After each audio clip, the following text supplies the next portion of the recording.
Hello and welcome to Insomniac Dose. You're welcome to comment your city and the time below. I always enjoy reading them. If you find these stories interesting, please consider subscribing. Let's start tonight's story. I need to be clear about something from the start. My family didn't warn me about the lodge because they were superstitious or paranoid. They didn't warn me because they knew I wouldn't listen, and in hindsight, they were absolutely right. The Hartwell Lodge sits about 40 miles northwest of Traverse City, deep enough into the Michigan wilderness that most GPS systems give up halfway there. My great-grandfather built it in 1947, back when hunting camps were meant to be crude and functional.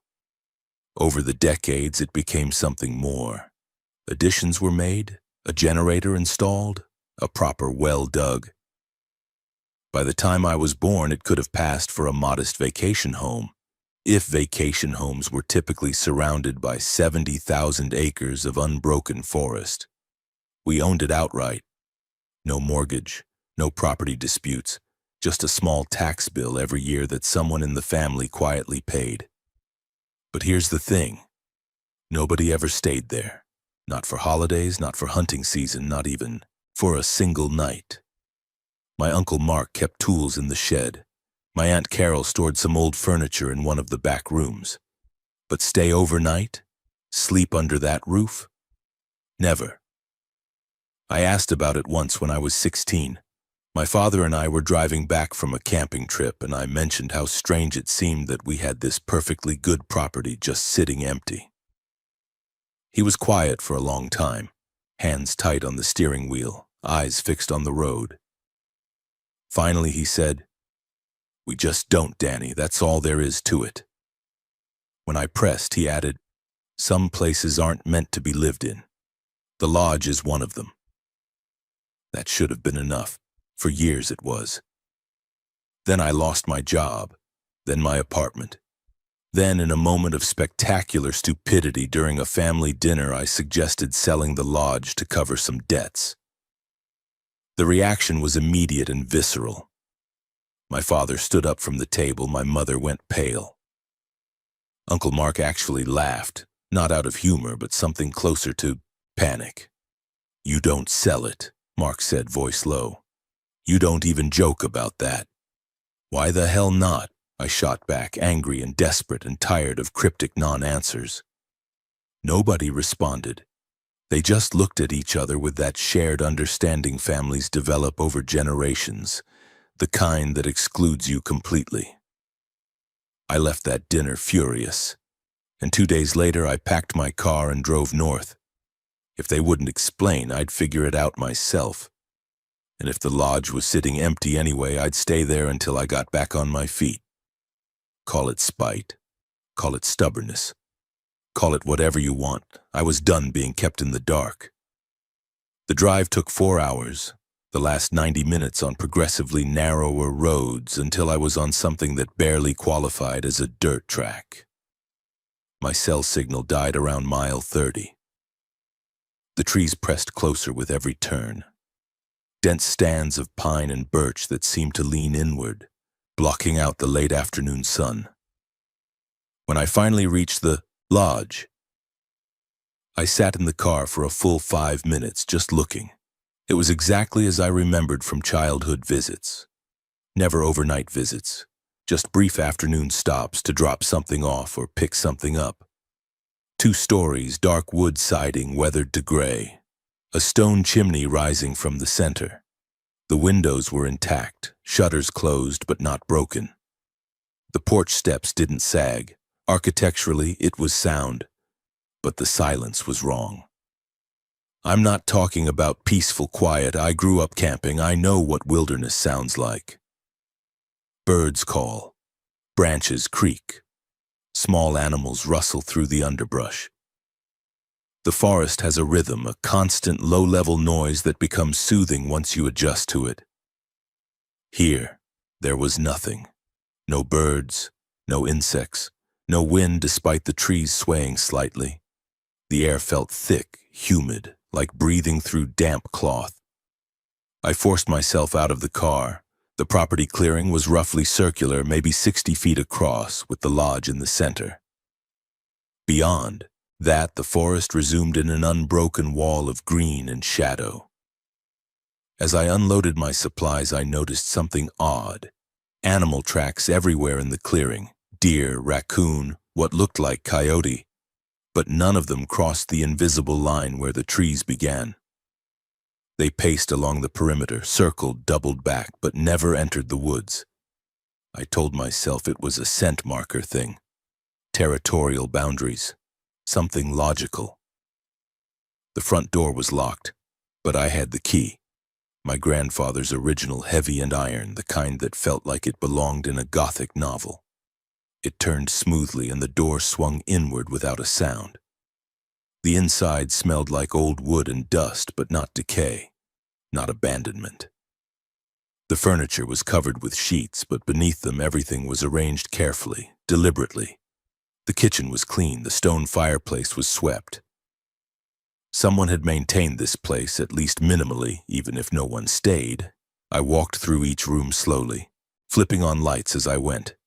The generator kicked in from the shed outside, chugging reliably. Everything worked. Everything was fine. Except, in the main room, there were clean rectangles on the walls where picture frames had hung.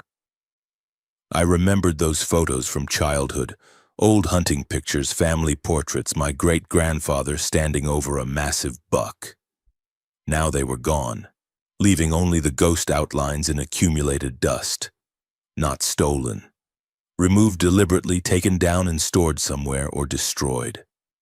I checked every closet, every drawer. No photos, no family records, nothing personal at all. And no rules, no warnings, no helpful laminated list of instructions. Just an empty, waiting house. I made dinner from canned goods I'd brought, boiled water on the old gas stove, and tried to convince myself this was fine. A free place to stay while I figured out my next move. The family's weird avoidance was just old trauma. Some accident decades ago they'd never processed properly. As the sun set, I closed the shutters on every window.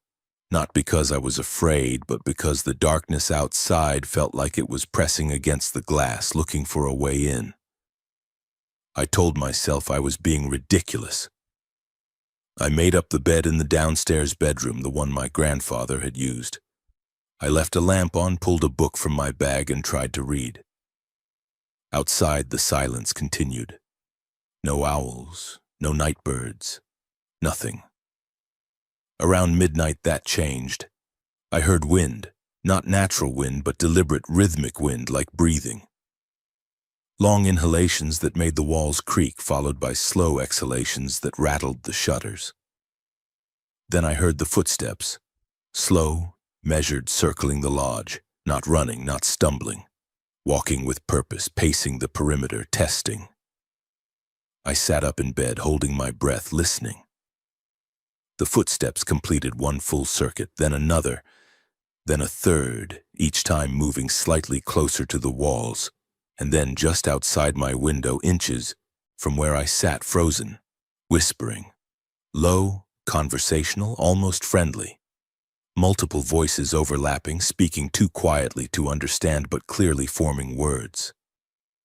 I didn't move. I didn't breathe. The whispering stopped. The footsteps moved on. By dawn, I was still awake, staring at the ceiling, telling myself that isolation plays tricks on the mind. Those old houses make noise.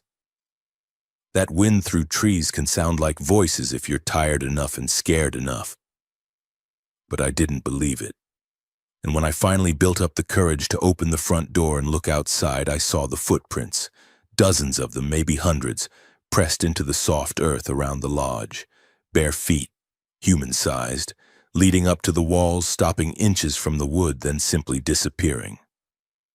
No tracks leading away, no explanation. Just evidence that something had circled the lodge all night, patient and deliberate, testing its boundaries. I stood on the porch in the cold morning air and understood, finally, why my family never stayed. But by then, of course, it was too late to leave. I spent that first morning trying to rationalize the footprints. I photographed them from every angle, measured them, and looked for signs of tampering or staging.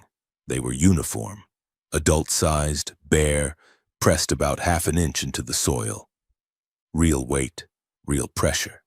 Too many to count, overlapping in places, creating a trampled ring around the entire lodge. The logical part of my brain offered explanations. Local teenagers playing pranks, homeless people, a survivalist camp nearby. But the footprints didn't come from the forest. They simply existed in the clearing, as if whatever made them had materialized at the edge of the lodge and begun walking. And there was another problem. Where the footprints pressed closest to the lodge walls, the wood was marked, not damaged exactly, but touched. Smudges that looked like handprints, dozens of them at shoulder height, as if something had been running its palms along the exterior while it walked. I scrubbed them off with a rag. The marks came away easily, leaving no stain, but the act of removing them made me feel watched. I kept glancing toward the tree line, expecting to see someone standing there. No one was, but the feeling persisted. By noon, I'd convinced myself to stay one more night. Leaving felt like admitting defeat, like validating the family's irrational fear. I was 32 years old, broke and tired of running from vague warnings. If this place was dangerous, I needed to understand how and why. If it wasn't, I needed to prove everyone wrong. I spent the afternoon reinforcing that logic. I walked the clearing twice, confirming that the forest remained silent and empty. I checked the generator, the water pump, the propane tanks, all functional, all normal. I searched the lodge again for any documentation, journals, or anything that might explain the family's abandonment. Nothing. Whoever had removed the photographs and personal effects had been thorough. The lodge was a shell, maintained but hollowed out, scrubbed of identity. As the sun began setting, I made a decision. I would stay awake again. I would document whatever happened. I set up my phone to record audio, positioned a flashlight by the bed, and left the shutters cracked on one window just an inch, just enough to see out. If something was circling the lodge, I wanted to see it. Dusk came fast under the canopy. One moment there was dim gray light filtering through the trees. The next, complete darkness. The transition felt unnatural, like a switch being flipped. And with the darkness came the cold. I'm talking about a physical drop in temperature, at least 15 degrees in the span of minutes. My breath began fogging. I checked the thermostat. It read 72 degrees. I held my hand over the vent. Warm air was flowing, but the room felt glacial. I pulled on a jacket, turned on every light in the lodge, and waited. The footsteps started at 9:14 p.m. I know because I was staring at my phone when the first sound came, a soft, deliberate step on the porch directly in front of the door. Then another, and another. Circling left, moving along the front of the lodge toward the side. I stood up slowly, quietly, and moved to the window I'd left cracked. My hands were shaking. I pressed my face close to the gap and looked out. For a long moment I saw nothing. Just darkness and the vague shapes of trees. Then movement, not walking but swaying. Figures standing just at the edge of the clearing, rocking slightly side to side like people trying to stay warm. I counted 6 of them, maybe more. It was hard to tell because they stood in shadow, positioned perfectly between the distant trees and the lodge, where the light from the windows didn't quite reach. They weren't moving closer. They were just standing, watching. And then one of them spoke. "Hello?" A woman's voice, clear and friendly, like a neighbor calling from across a yard. "Is someone there? I think I'm lost." Every instinct screamed at me to respond, to call back, to help. But something in the tone was wrong. Too calm, too measured, like someone reading lines from a script. I didn't answer. The voice came again from a different direction now. please, I've been walking for hours. I just need to use a phone." Still that same flat effect, same cadence. And now I realized the voice hadn't moved naturally. It had jumped positions from the front of the lodge to the side without the sound of footsteps between. I backed away from the window. The whispers started next, the same overlapping murmur from the first night. But now I could pick out fragments. My name, repeated quietly. My father's name, my grandfather's. A litany of family names spoken too softly to sound threatening but loud enough to be undeniable.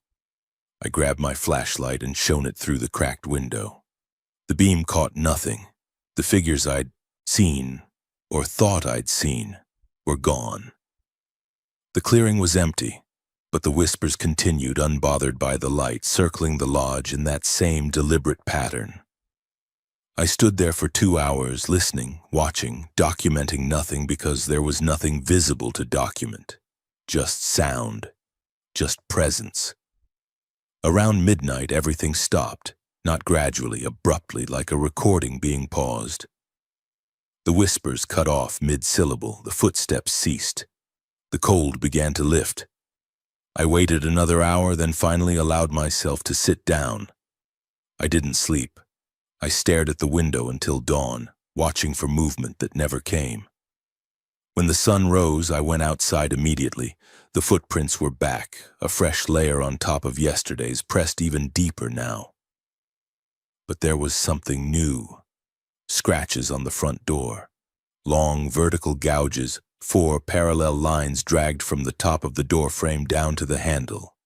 Not deep enough to splinter the wood, but deliberate, purposeful. I touched them carefully. The wood was smooth, almost polished, as if whatever made the marks had worn the grooves down through repetition. How many nights had this happened before I arrived? How long had this lodge been circled, tested, marked? I turned and looked at the tree line. The forest had changed. I'm certain of it.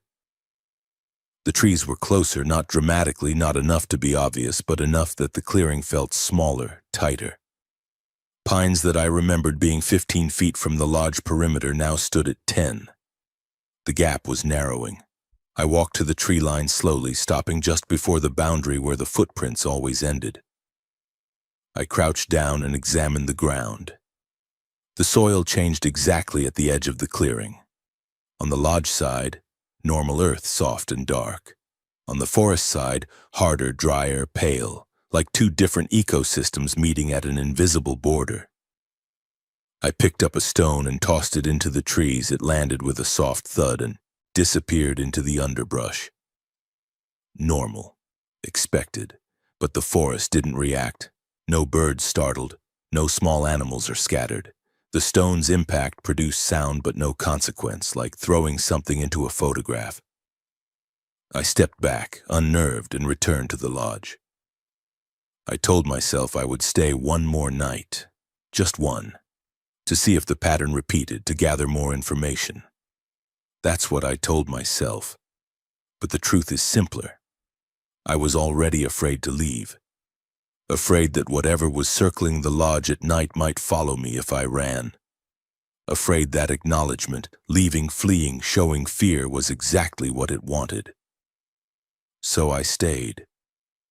And that night, when the footsteps came again, I didn't look. I lay in bed, lights on, staring at the ceiling, listening to something patient and inexhaustible test the boundaries of my shelter, listening to it learn. My cousin Derek arrived on the 3rd morning, driving his truck too fast down the access road, country music blaring from open windows. I heard him coming from a 1/4 mile away. The first genuinely normal sound I'd experienced in 72 hours. He rolled up to the lodge with a cooler full of beer, hunting gear piled in the truck bed, and that aggressive good humor some men mistake for confidence. Derek was my age, worked construction downstate, and had apparently decided the family's warnings about the lodge were bullshit designed to keep prime hunting land locked up. His words, not mine. "Danny," he climbed out of the truck grinning like we were meeting for a tailgate party instead of at the edge of something wrong. Heard you were squatting up here. Figured I'd come bag a buck, show everybody there's nothing to be afraid of. I wanted to tell him to leave.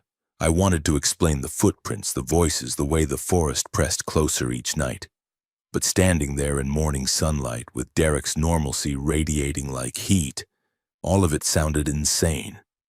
You shouldn't stay after dark, I said instead. He laughed. Come on, man, it's just woods. What, you buy into the ghost stories now? There are no ghost stories, I said.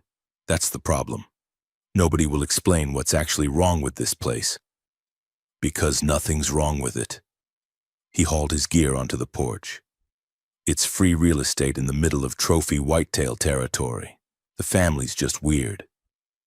I helped him unload mostly because I didn't know how else to respond. Part of me wanted to believe him. Part of me wanted his certainty to be contagious, to override the dread that had been building in my chest. We spent the afternoon the way hunters do, scouting, setting up a rudimentary blind at the clearing's edge, talking about nothing important. Derek drank steadily, told stories about mutual relatives, and complained about his ex-wife. Aggressively normal behavior. But I noticed things he didn't. The way his voice seemed to carry too far in the silent forest, echoing slightly like we were speaking in an empty room. The way the trees he leaned against felt cold, even in the sunlight. The way no birds ever landed in the branches above us, no matter how long we sat still. Derek noticed none of it, or chose not to. You see any deer sign? He asked, examining the ground near the tree line. No, I said. No tracks at all in the woods, only in the clearing. Weird. Should be all over the place this time of year. He stood, brushing off his hands. Well, we'll get lucky tomorrow morning. I can feel it. As the sun set, he started a fire in the lodge's fireplace, talking about his hunting strategy, debating which rifle to use. I made dinner, chili from cans, and tried to act like everything was fine. But I was watching the windows, watching the light drain from the clearing, watching the moment when darkness would come and the circling would begin. Derek didn't notice. He was on his fourth beer, animated, happy to have an audience. You really stayed here alone? He asked. 2 nights. Yeah. And nothing happened? No spooky shit? I hesitated. Depends on what you'd consider spooky. Boo. Ghost appears, chains rattling, that kind of thing. No, not like that. Then what? I told him. About the footprints, the whispers, the scratches on the door, the cold. I kept my voice level, factual, just reporting events. He listened, expression shifting from amusement to something more serious. When I finished, he was quiet for a long moment. You think someone's screwing with you? He finally asked. I think something's out there. Something or someone. Does it matter? He shrugged. Matters if we're calling the cops or loading the shotgun. Cell phones don't work out here, and I don't think a shotgun would help. Shotgun helps with everything, Danny. He stood, stretched. You're freaked out because you've been alone. 2 people, it'll be different.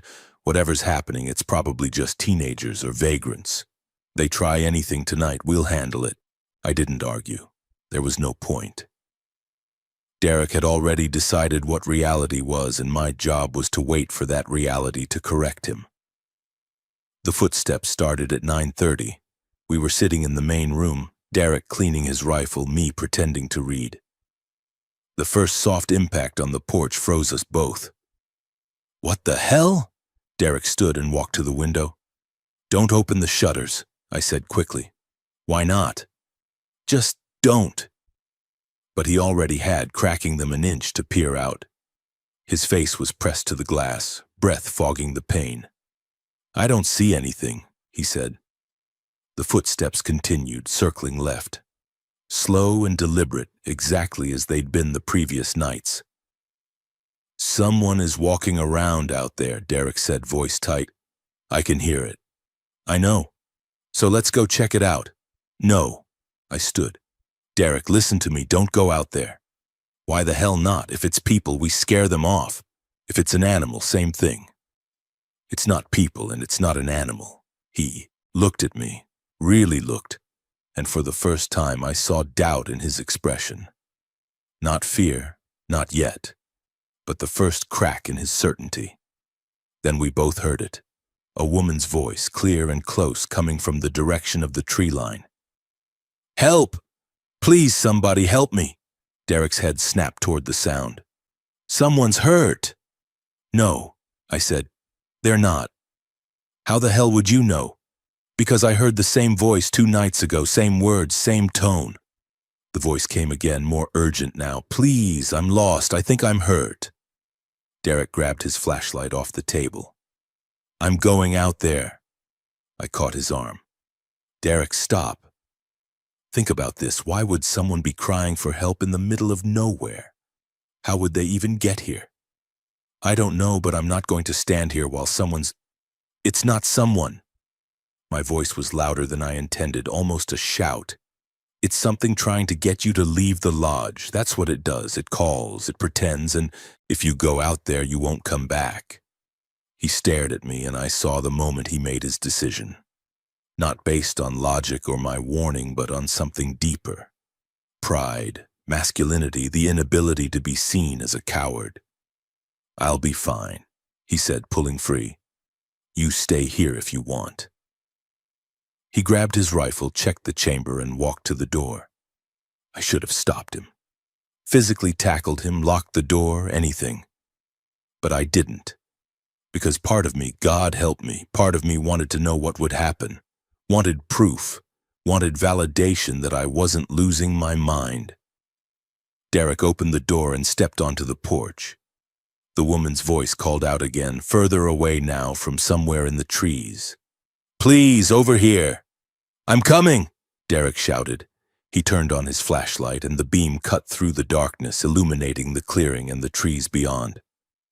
Nothing was there. No woman. No movement. But the voice continued, receding deeper into the forest. "This way! Hurry!" Derek descended the porch steps and crossed the clearing. I stood in the doorway, heart hammering, watching his flashlight bob toward the tree line. He paused at the edge where the footprints always stopped. "Hello?" he called. "Where are you?" The voice didn't answer. The forest was silent. And then Derek stepped between the trees and the silence broke. I heard thrashing, branches snapping, Derek's voice raised in confusion. "What the hell? Where did..." And then the flashlight went spinning, and the beam caught something moving through the undergrowth. Something fast. Something wrong. "Danny!" Derek screamed. Just once. Loud enough that the sound should have echoed, should have carried. It didn't. It was absorbed by the trees, swallowed instantly like the forest ate sound itself. Then nothing. No more thrashing. No more screams. Just the beam of the flashlight, lying motionless on the forest floor, illuminates moss and dead leaves. I waited in the doorway, unable to move, staring at that single point of light. Minutes passed, maybe 10, maybe 30. Time felt broken. The flashlight flickered, dimmed, went out, and the footsteps resumed circling the lodge, patient and methodical as if nothing had changed. I closed the door, locked it, and backed away. Derek didn't come back. At dawn, I forced myself to search.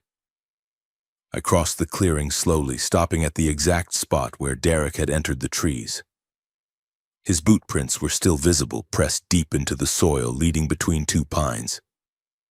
I followed them for 10 feet. Then they vanished, not faded, not obscured, but simply stopped existing.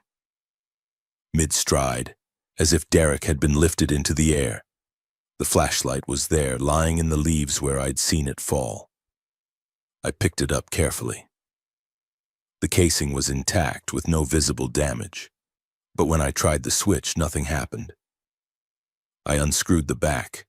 The batteries inside were corroded beyond recognition, swollen and split, leaking black. Residue. Not the kind of damage that happens from a fall. the kind that happens from years of decay. I searched for another hour, calling Derek's name, finding nothing. No blood, no torn clothing, no drag marks. Just his footprints leading into the forest, and then his absence. When I returned to the lodge, I found fresh scratches on the door, longer this time, deeper, gouged all the way through the stain into raw wood. 4 parallel lines, like something had been keeping tally. I spent hours sitting on the lodge floor, back against the wall, staring at Derek's rifle propped in the corner. He'd left it when he went outside, confident that a flashlight would be enough. The rifle remained useless, a monument to misplaced certainty. I should have called someone, should have hiked back to where cell service existed, reported Derek missing, brought police and search teams. That's what a rational person would do.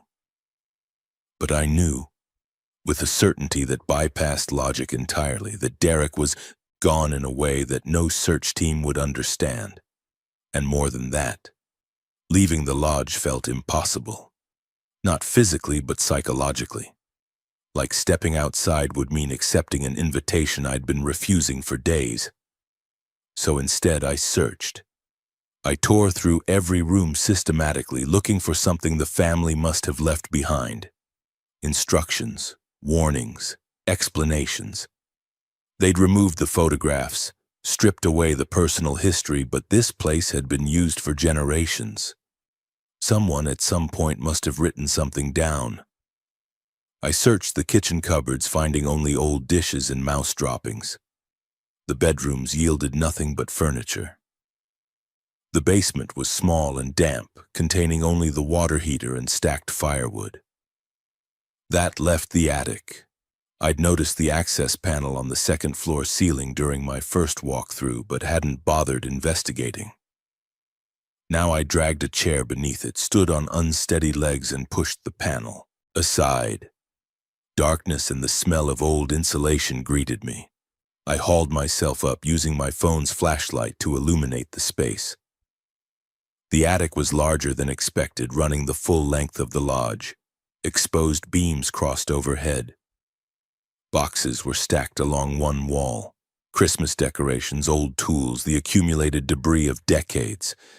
But in the far corner, wedged behind a support beam where it would be easy to miss, I found something else. A metal lockbox, painted olive green, military surplus. Rusted at the corners, but intact. I carried it down carefully, hands shaking, and set it on the kitchen table. No lock, just a simple latch, corroded enough that I had to work it free with a knife. When it finally opened, the hinges squealed. Inside, a weathered notebook wrapped in oilcloth like something precious or dangerous. Beneath it, several loose photographs, the ones that had been removed from the walls. And underneath those, yellowed newspaper clippings, edges crumbling. I unwrapped the notebook first. The cover was unmarked leather, water-stained and cracked. I opened it slowly. The first page, written in careful script, read simply, "Rules for staying."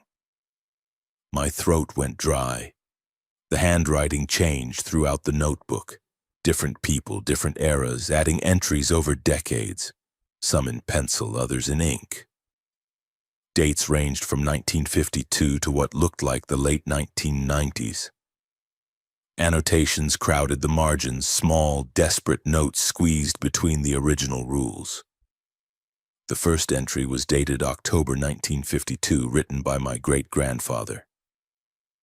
If you must stay at the lodge after dark, observe the following without exception. 1. Never leave the lodge after sunset for any reason. If you find yourself outside when darkness comes, do not attempt to return.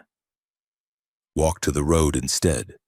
Below this, in different handwriting, someone had scrawled, "James didn't listen. October 67, 3 days before we found him, walking in circles 6 miles south. Didn't remember leaving." 2. Do not respond to voices outside, regardless of what they say or who they claim to be. Do not answer questions. Do not acknowledge their presence in any way. Margin note, acknowledged once. It knew my daughter's name the next night, then my wife's, then things it shouldn't. No date, no signature. 3. Keep all windows shuttered after dark. If you must look outside, do so briefly and only through the smallest opening possible. Never make eye contact with anything you see. Annotation: made eye contact.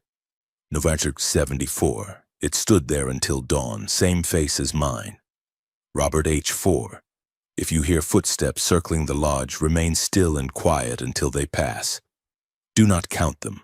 Do not try to determine how many there are. Someone had underlined this heavily, then written, counted to 47 before I stopped. There wasn't 47 anything. There was 1. 5. Do not sleep facing the windows even if shuttered. Face the interior walls or ceiling only. No annotation on this one, just a date circled repeatedly. August 12th, 1981. 6. If something knocks on the door, do not respond. If something scratches, do not investigate. The structure will hold. Margin note: structure held. Door held. I didn't. MH June 88. The rules continued, growing more specific and more disturbing. Some were crossed out entirely with notes like wrong or made it worse slashed next to them. Others had been amended, refined through trial and terrible error. 7. Do not bring photographs of family members to the lodge. Do not keep personal items that carry strong associations. It will use them. 8. If the temperature drops suddenly, move to the interior room and wait. Do not attempt to warm the space. The cold will pass. 9. Never follow anything into the woods, no matter what it looks like, no matter what it promises. This rule had been underlined so hard that the pen had torn through the paper. Next to it, Thomas followed November 59, found his coat 2 years later, folded neatly on the porch. Nothing else. I kept reading, feeling sick. Each rule represented someone learning something terrible. Each annotation was evidence of failure, partial or complete. Halfway through the notebook, the entries changed tone, less instructional, more documentary. People describing what happened when rules were broken, what they'd seen, what they'd survived. A 1978 entry, shaky handwriting. It doesn't want to kill us, it wants us to join it. Karen said she felt invited when she heard the voices. Like something was offering her a choice. She said no, but it was hard. God help me, she said it was hard to refuse. A 1983 entry.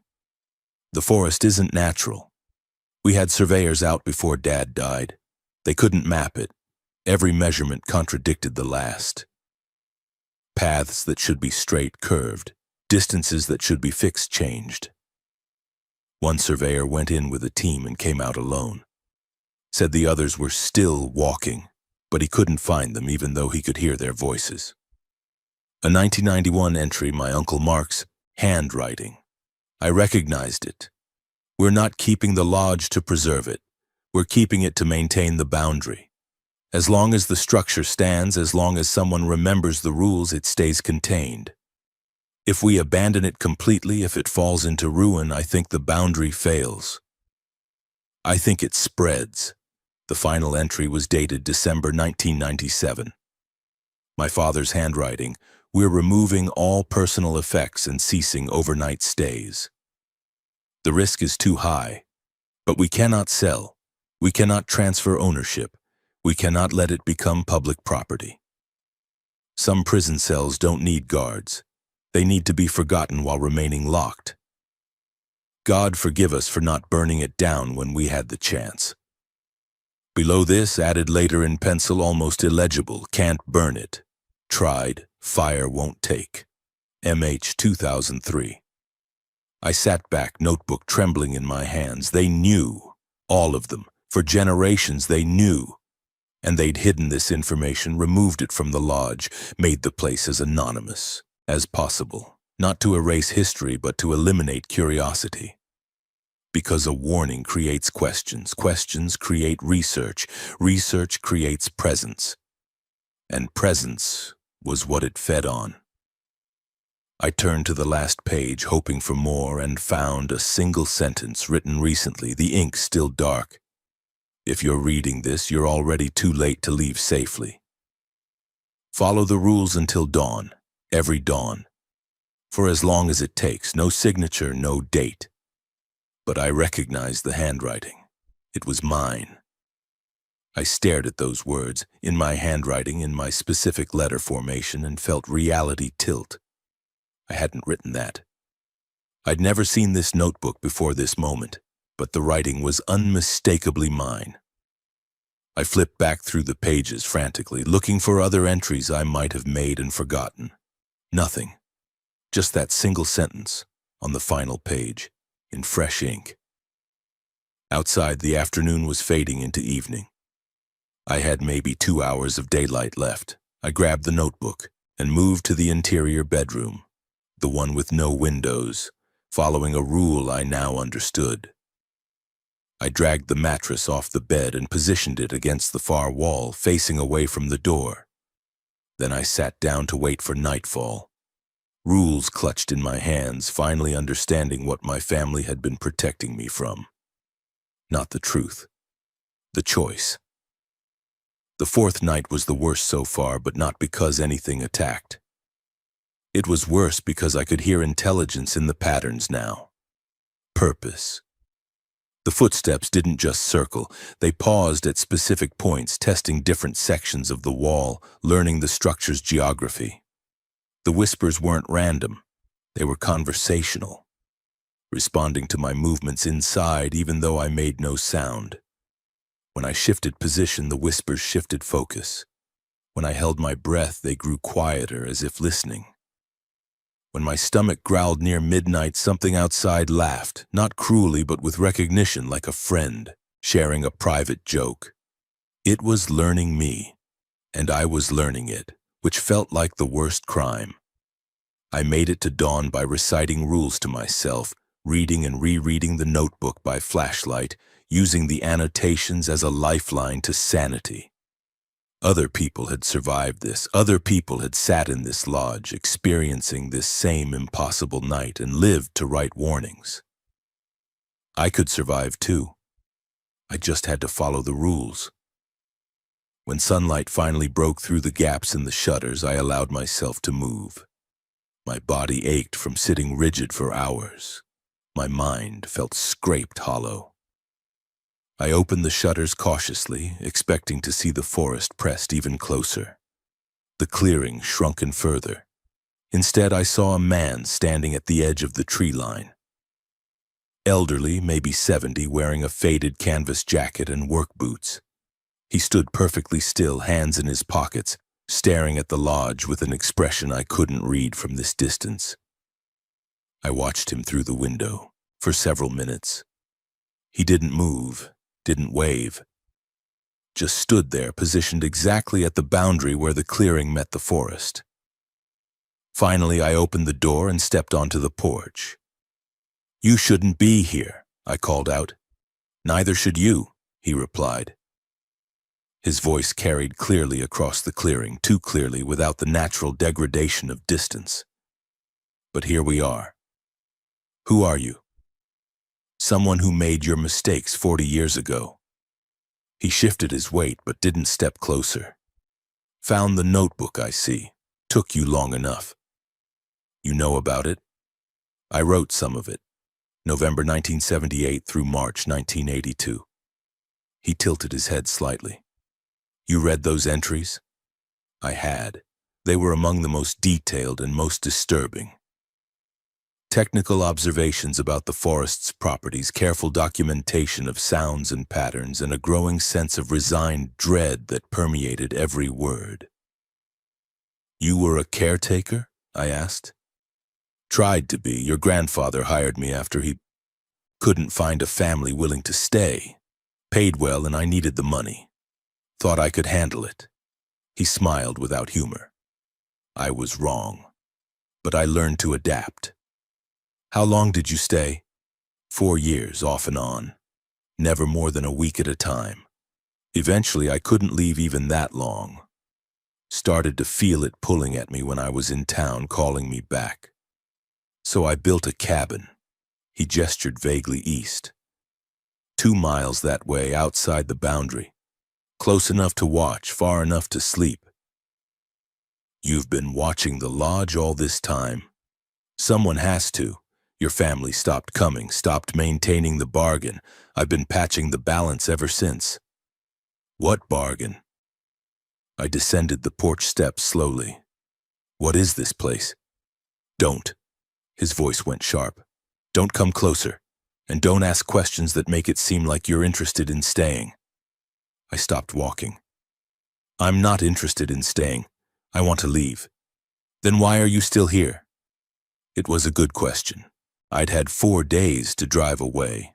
Nothing had physically prevented my departure during daylight hours. Derek's truck still sat in the clearing, keys probably in the ignition. I could leave right now. But I didn't. Couldn't. And I didn't fully understand why. Your cousin, the old man said quietly. He went into the woods. Yes. Following a voice. Yes. Then he's part of it now. Not dead, it doesn't kill, but not alive in any way that matters. He pulled a hand from his pocket, revealing something small and white. It does this. He tossed the object toward me. It landed in the grass halfway between us. A tooth, human molar, root intact. Found that on the porch in 1980, he continued. The day after, my partner went into the woods to investigate a sound.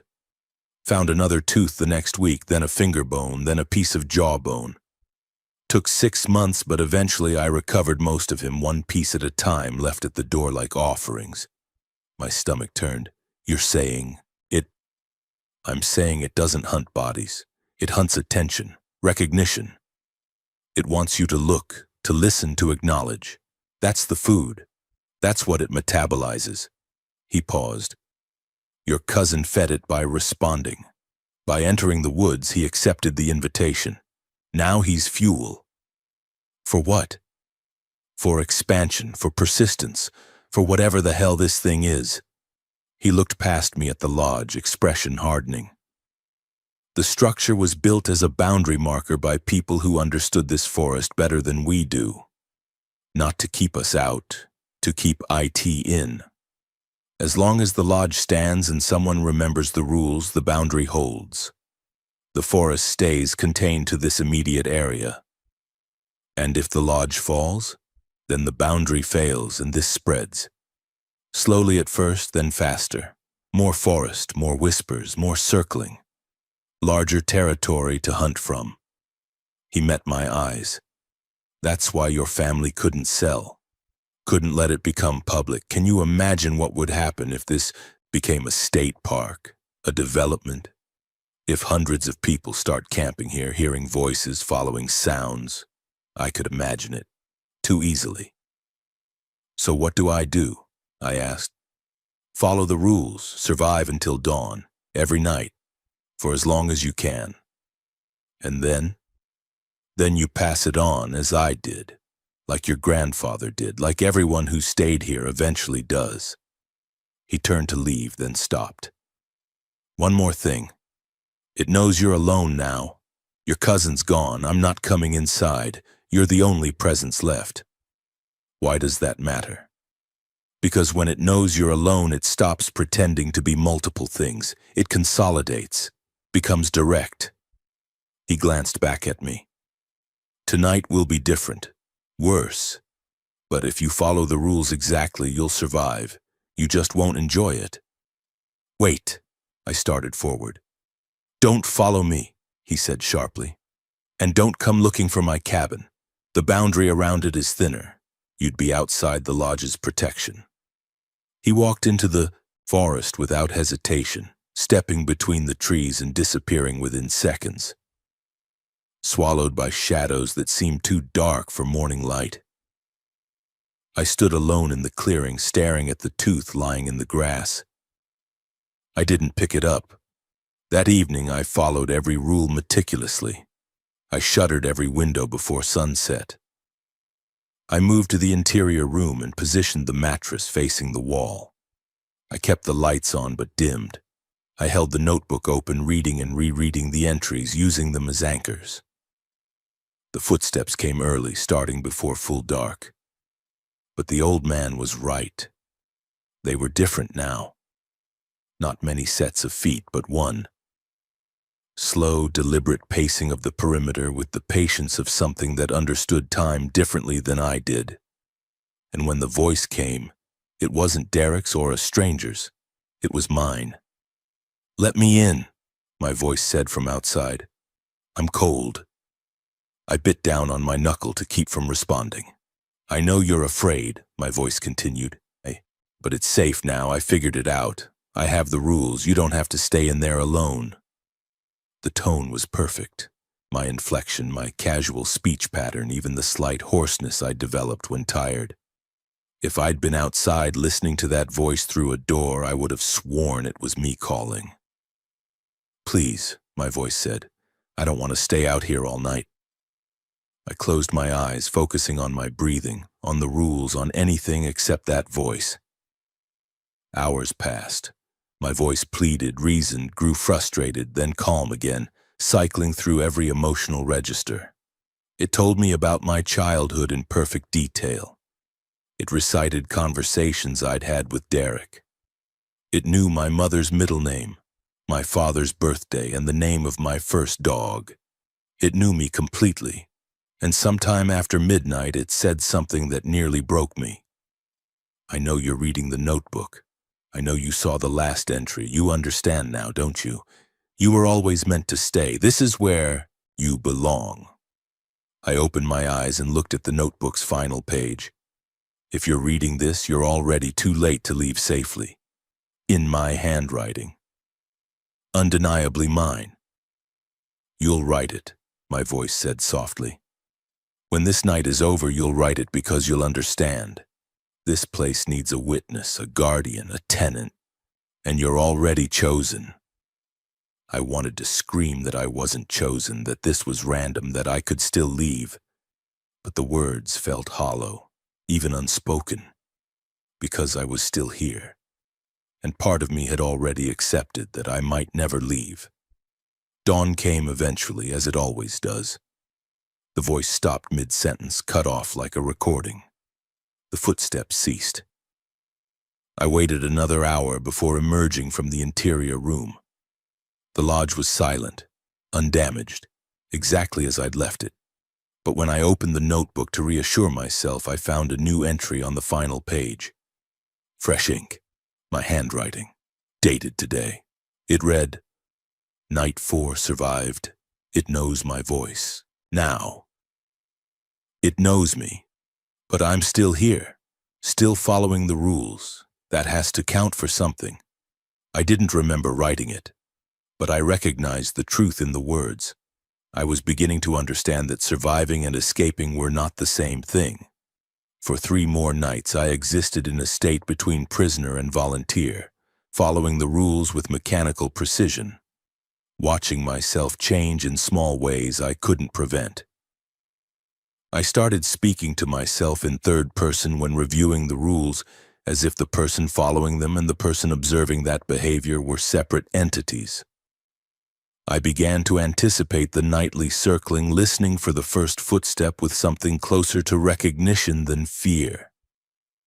The notebook was filled with entries I didn't remember making, observations, updates, refinements to the rules, all in my handwriting, all technically accurate, all describing experiences I must have had but couldn't consciously recall. On the 7th night, I found myself writing a new rule without thinking. 7b. Do not try to remember the full night in the morning. Let the gaps exist. Some memories are not meant to be retrieved. I stared at those words for a long time, wondering what I was protecting myself from knowing. But the real crisis came on the 8th night. I'd settled into the routine by then. Shutters closed, interior room prepared, lights positioned according to patterns I'd apparently optimized during the nights I couldn't remember. I was reading the notebook by flashlight, waiting for the familiar sound of circling footsteps, when instead I heard something different. Knocking. Not scratching or testing, but actual knocking. Polite measured 3 slow impacts on the front door. Then Derek's voice, "Danny, you in there?" My blood went cold. "Come on, man, I know you're pissed at me. I shouldn't have gone into the woods, but I'm back now. I'm okay. Can you please let me in?" I sat frozen, hand clenched around the notebook. Rule 2. Do not respond to voices outside regardless of what they say or who they claim to be. "I'm freezing, Danny, please. I've been walking for days trying to find my way back. The door's locked. I can see the lights on. I know you're there." The voice was perfect. Not theatrical or obviously wrong like my own voice had been nights ago. This sounded exactly like Derek. Exhausted, frustrated, genuinely cold. "I found something out there," Derek's voice continued. "Something important. I understand now why the family avoids this place. You were right. You were completely right. But I need to get inside to explain." I checked the notebook frantically, scanning for guidance. Rule 9. If something claims to have information or understanding, do not engage. Truth offered by the forest is poisoned by the cost of hearing it. I'd written that rule 2 nights ago, apparently. I didn't remember the experience that prompted it. The knocking came again, harder now. "Danny, seriously, stop screwing around. It's me. It's really me. You want me to tell you something only I would know? I'll prove it's me." And then Derek's voice began reciting details.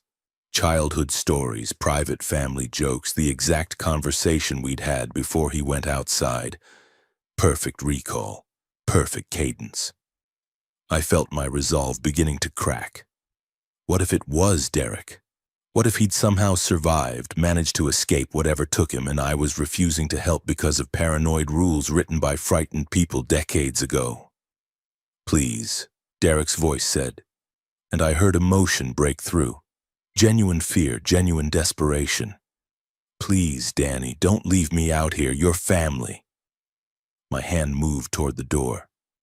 I caught myself inches from the lock, shocked that I'd crossed the room without conscious decision. I backed away quickly, heart hammering. "That's it?" Derek's voice had changed slightly, less pleading, more curious. "You're really not going to open it, even for me?" I didn't respond, couldn't respond. My throat had locked. Interesting. The voice had lost its desperation entirely now, replaced by something clinical, analytical. "You followed the rule, even when I was perfect, even when I gave you every reason to doubt." The temperature plummeted. My breath fogged so densely I could barely see. "I've been practicing, you know," the Derek voice continued. "Every night learning your responses, learning which emotional levers work, which memories resonate. You're very consistent. It makes you predictable." Something scraped along the door. Not claws or nails, but something harder, methodical. The sound of measuring, calculating. "But you have an inconsistency," the voice said thoughtfully. "A weakness. Would you like to know what it is?" I pressed my hands over my ears, but the voice didn't come from outside anymore. It came from inside my head, resonant and clear. "Guilt." I stumbled backward, hitting the wall. "You feel guilty about Derek, about not stopping him, about wanting to see what would happen when he went outside." The voice was gentle now, understanding. "You're reading the notebook, following the rules, playing survivor, but you wanted this. You wanted to be alone with the mystery. You wanted to stop pretending everything was normal." Tears were streaming down my face. I couldn't tell if they were from fear or recognition. "The lodge isn't a prison, Danny, it's an opportunity. Everyone who stayed here, everyone who survived, they all made the same choice eventually. They stopped fighting and started learning. They became witnesses, guardians, participants." The scratching on the door grew faster, more urgent, like something writing. "You're already writing in the notebook, already adding rules, already optimizing the space for survival. You're adapting beautifully." I looked down and realized I was holding a pen. The notebook was open to a blank page. I'd been writing without realizing it, filling the margins with observations. A temperature drop indicates direct attention. Voice modulation sophisticated. Guilt manipulation effective. Must reinforce interior boundaries. My handwriting, my analysis. Written automatically while the voice spoke. "See?" the voice said, pleased. "You understand. You're already part of the process." The scratching stopped. Silence descended, heavy and expectant, then carved into the door in letters I could see even from across the room, glowing faintly in the darkness. "If it sounds human, it isn't." The same rule from the notebook, now written on the door. Confirmation and threat merged into one statement. I sank to the floor, notebook clutched to my chest, understanding finally breaking over me like cold water.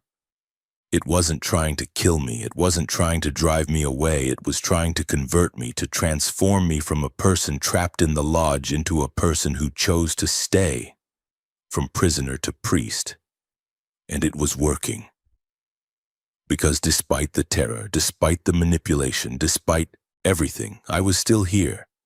And part of me, growing larger each night, didn't want to leave, wanted to understand. Wanted to stay and learn and witness and become whatever the lodge needed me to become. The rest of the night passed without incident. No more voices, no more scratching, just silence, like a test completed, a lesson delivered. When dawn came, I checked the door. The carved words were gone. The wood was smooth, unmarked, as if nothing had touched it. But I remembered. And in the notebook, a new entry appeared. Night 8. It offered a partnership. I refused. But the offer remains. Every night it remains. I closed the notebook and looked around the lodge.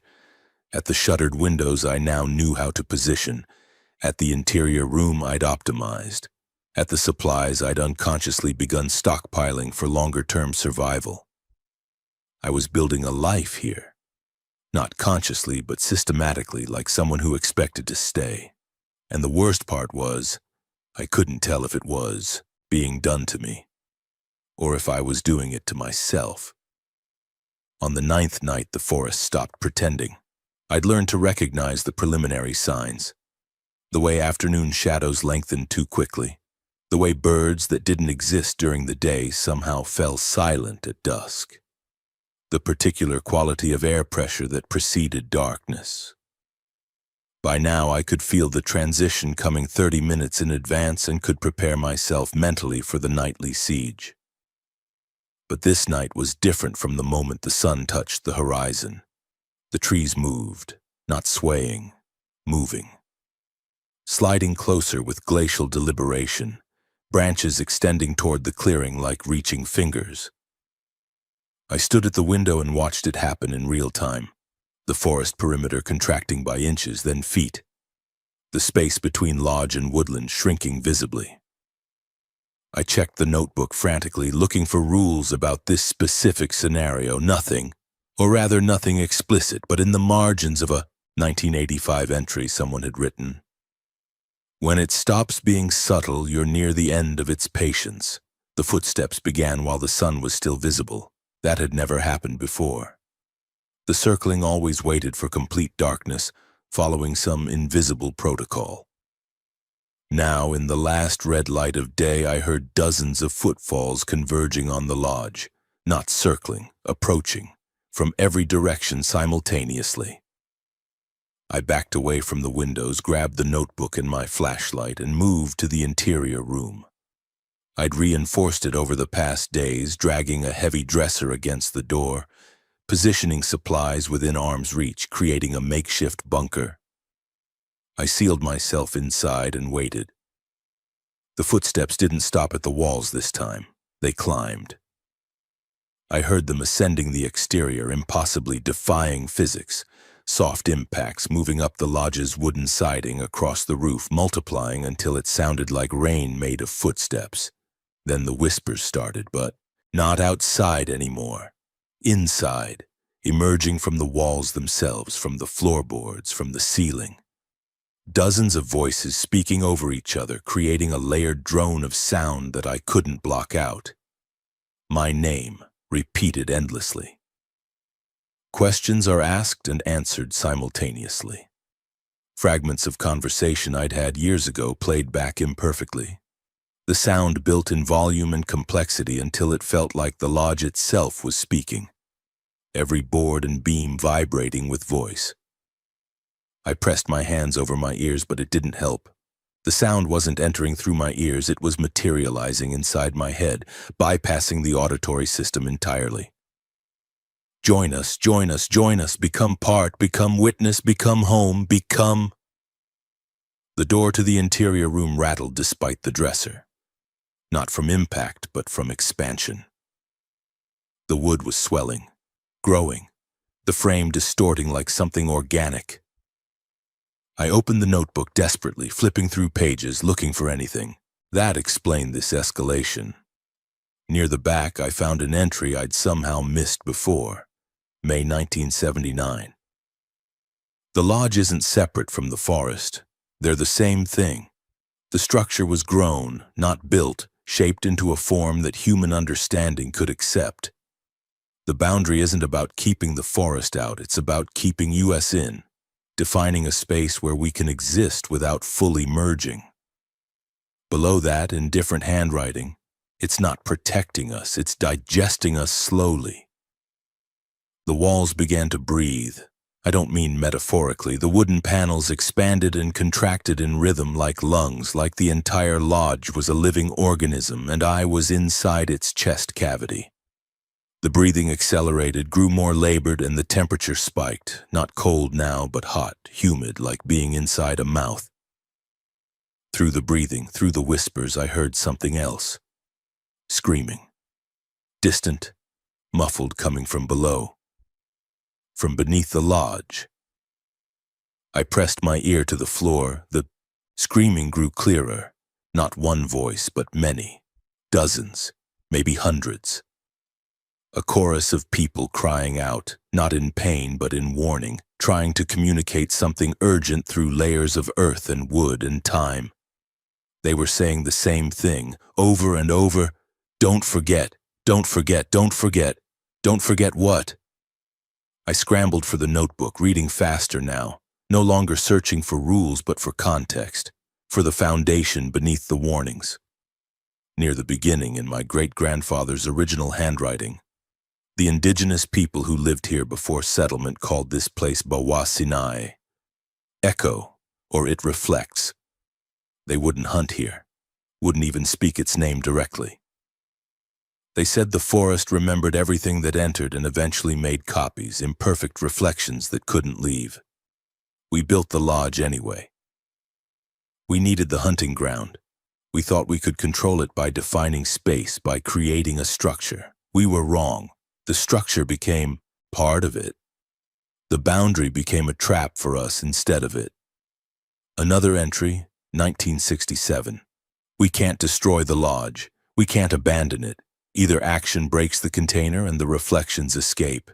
They'd spread, imperfect copies of everyone who ever stayed here, walking out of the forest into the world. We have to maintain it. Have to keep someone here to prove the originals still exist, so the copies remain incomplete. I understood suddenly, sickeningly. The lodge wasn't protected. It was a jail. And I wasn't the prisoner.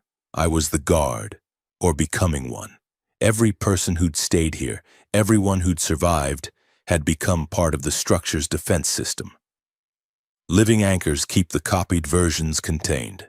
The voices beneath the floor were previous guardians. The ones who'd stayed too long merged too completely, become part of the foundation. They were trying to warn me, don't forget you're real. Don't forget you're the original. Don't let it convince you you're the reflection. The breathing walls shuddered. The whispers coalesced into a single voice.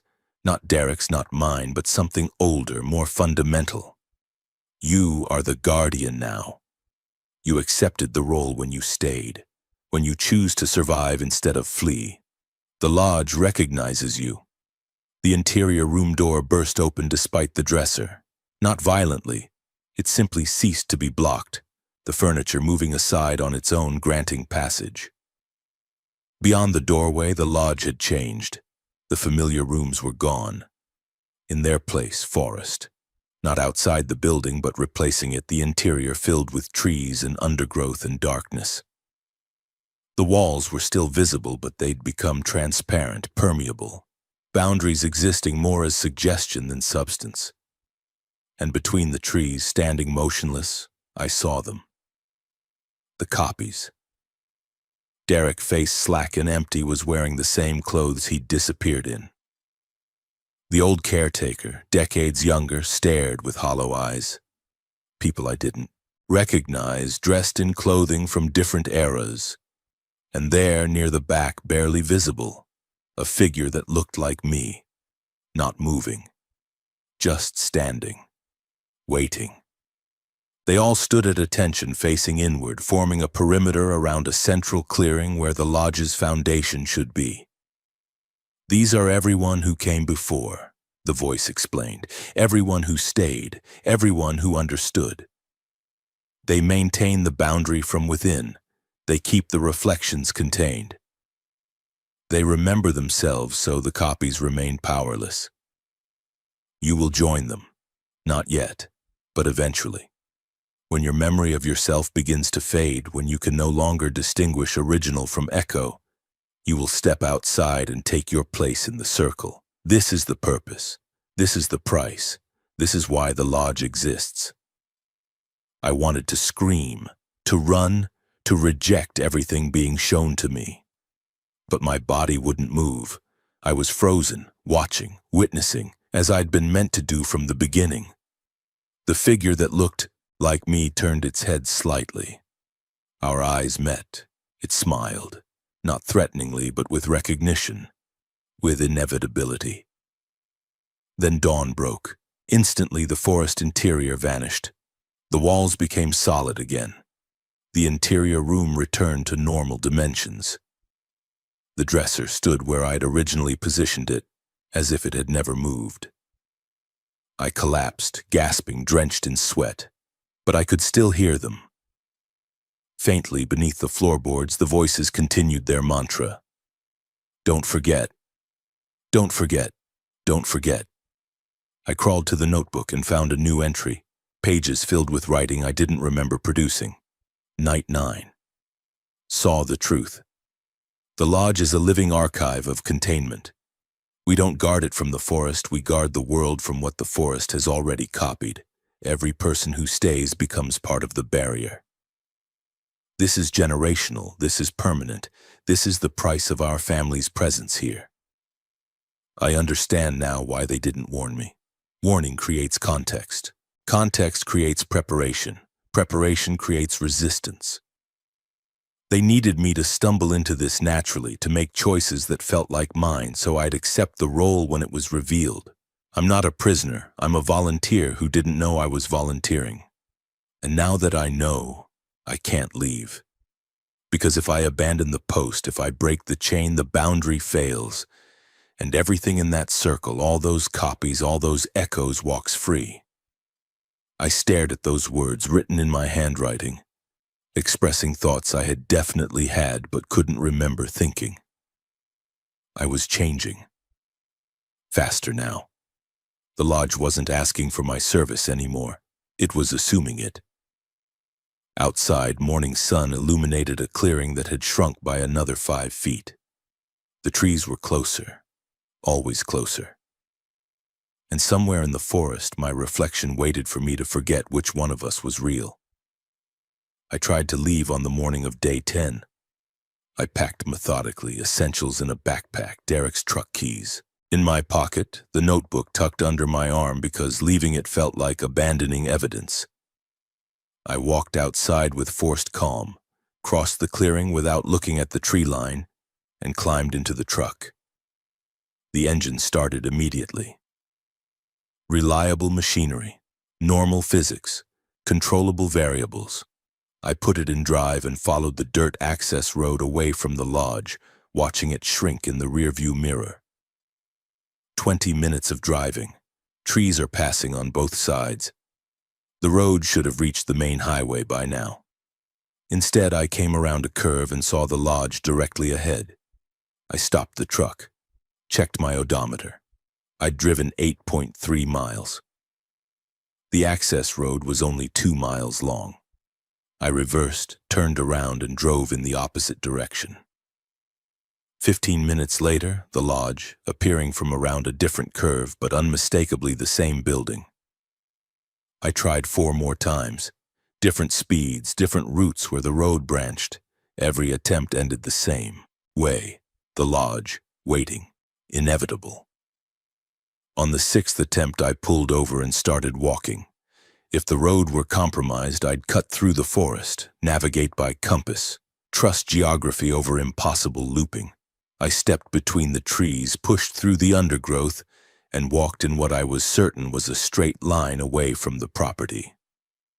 3 hours later, I emerged from the tree line into the lodge clearing, approaching it from a different angle, but undeniably back where I started.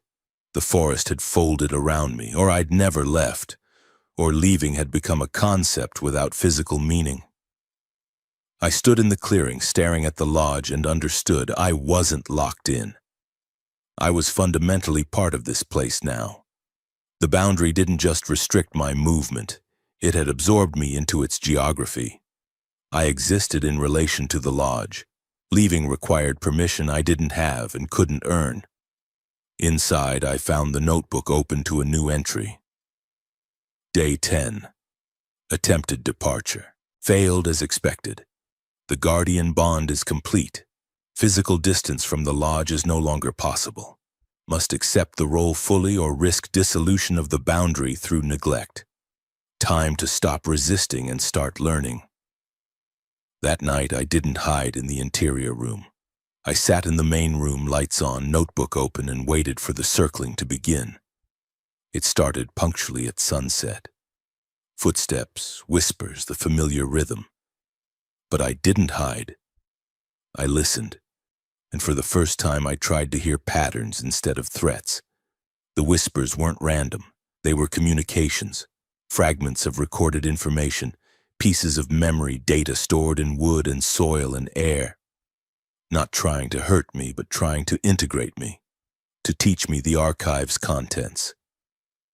I heard my great-grandfather's voice explaining how he'd chosen the lodge site, unknowingly building directly over a place where the forest had folded inward decades earlier. I heard conversations between family members, discussing the first disappearances, the first rules, the dawning realization that they'd created a permanent obligation. I heard Derek, not the version that had knocked on the door, but the real Derek's last conscious thoughts as the forest copied him. Confusion, fear, then a strange calm as he understood he was being preserved, not destroyed. The copies weren't evil. They were archives. Incomplete recordings of everyone who'd entered the forest, stored in living wood, maintained by the boundary, were prevented from interacting with the outside world, where they might disrupt or replace their originals. The lodge was a library, and the guardians were librarians. I opened the notebook and began writing, not from compulsion this time, but from understanding. The price of our family's hunting on this land was stewardship of what the land hunted in return. Our reflections, our echoes, our memorized selves. We created the problem by introducing so many people to a place that collected them. Now we maintain the solution by staying, by being present, by proving the originals still exist so the copies remain dormant. This isn't punishment, it's a responsibility. I'm not trapped, I'm employed. Days passed, then weeks, then longer. I stopped counting.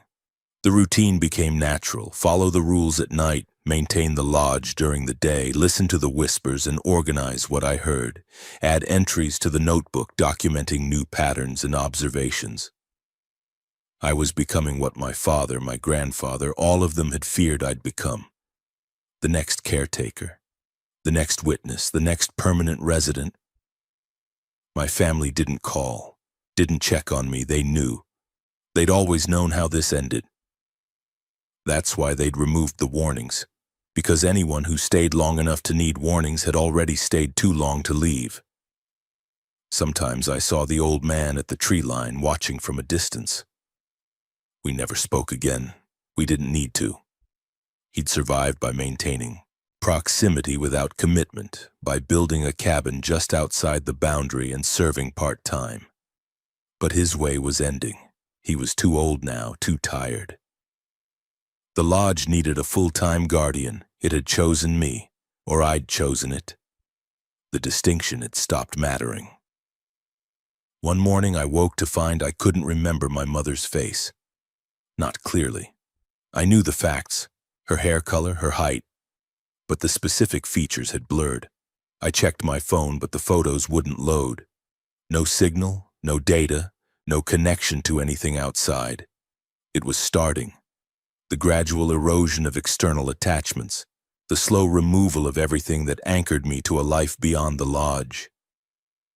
Soon I wouldn't remember enough of the outside world to miss it.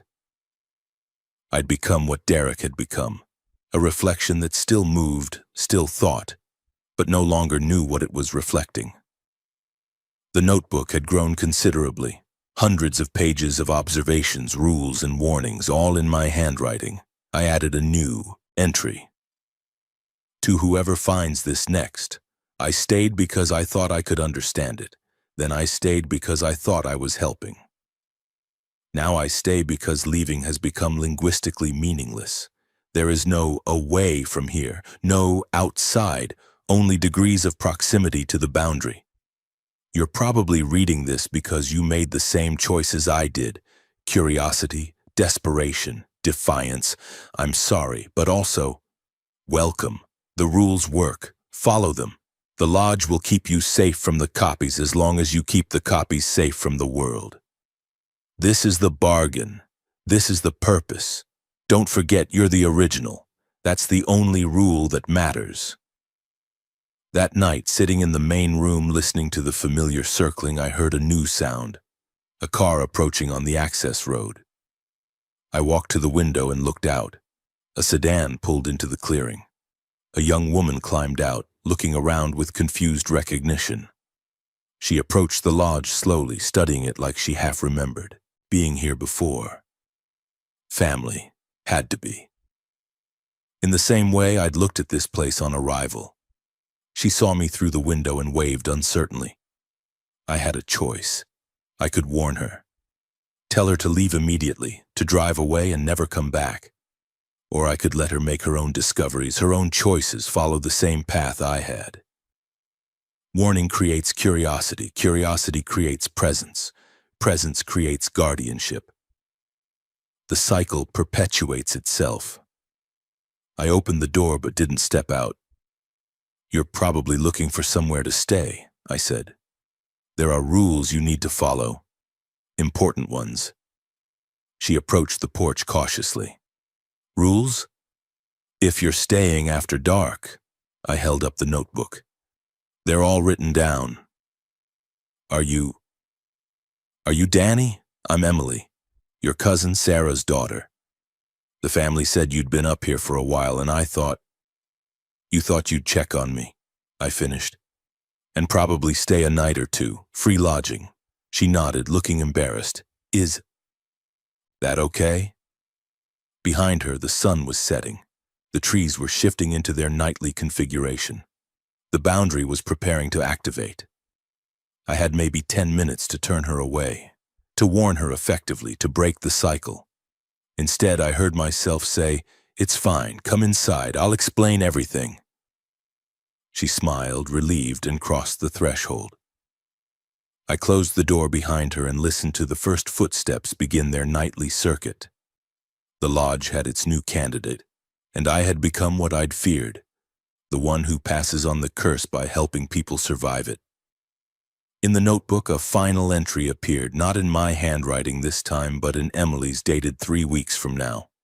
Found Danny's notes, found the rules, tried to leave, but came back. He says it's temporary, that I can go once I understand. I think he's lying. I think he's forgotten that leaving was ever possible. I think I'm becoming the next guardian. I think this is how it always happens. I set the notebook down and looked at Emily, cheerfully unpacking her bag, asking questions about the generator and the water pump. Normal questions. Innocent questions. She'd find the answers herself soon enough. We all do. The forest remembers. The copies wait. The guardians serve. And the lodge, patient and permanent, continues its purpose.